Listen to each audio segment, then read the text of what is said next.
I haven't had discussions with Bouchy yet. We are lined up to have a chat somewhere during the IPL. But yes, I mean, we've been talking about it already last year. He asked me if I would be interested, and I said absolutely.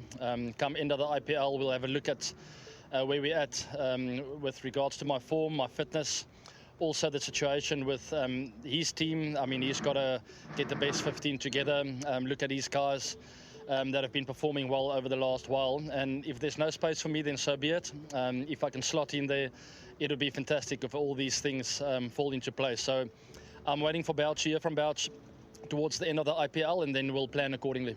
Yeah, I've never been too worried about where I bat.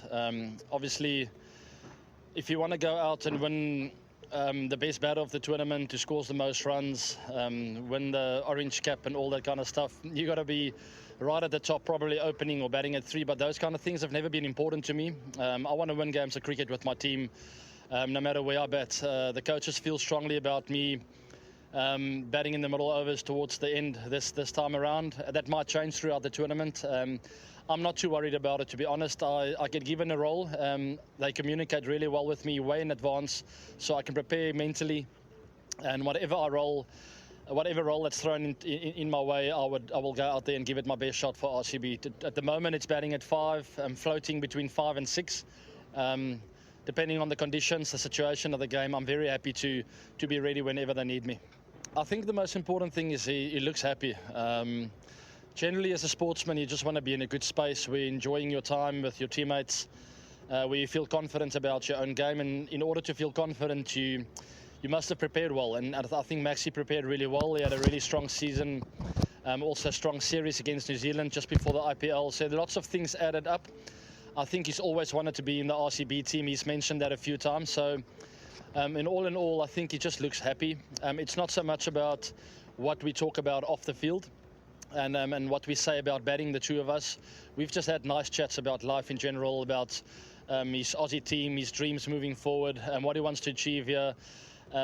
We all play at such a level where we're not really going to tell each other what to do out there anymore. It's more of guys just being happy, feeling backed, and I think that's what he feels in this team. He feels Virat, myself, the coaching staff, and all his teammates back him.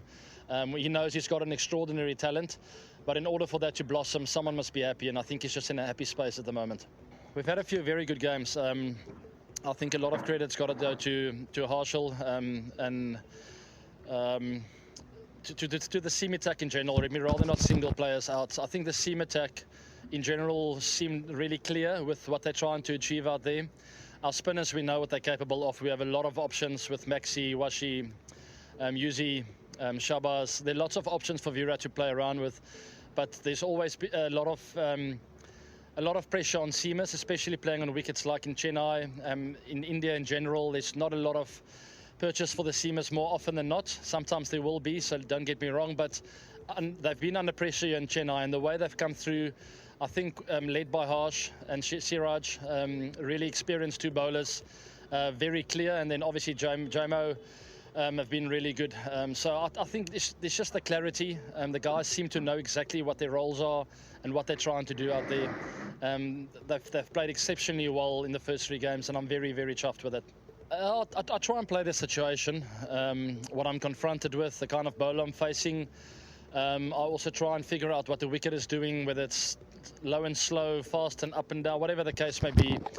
Those kind of things determine the kind of innings I try to play, the kind of shots that come out. There's no use in me saying that I must play a lap shot, but the conditions don't really allow that, or someone like a Russell's bowling wide of the wicket, which don't allow me to play that shot.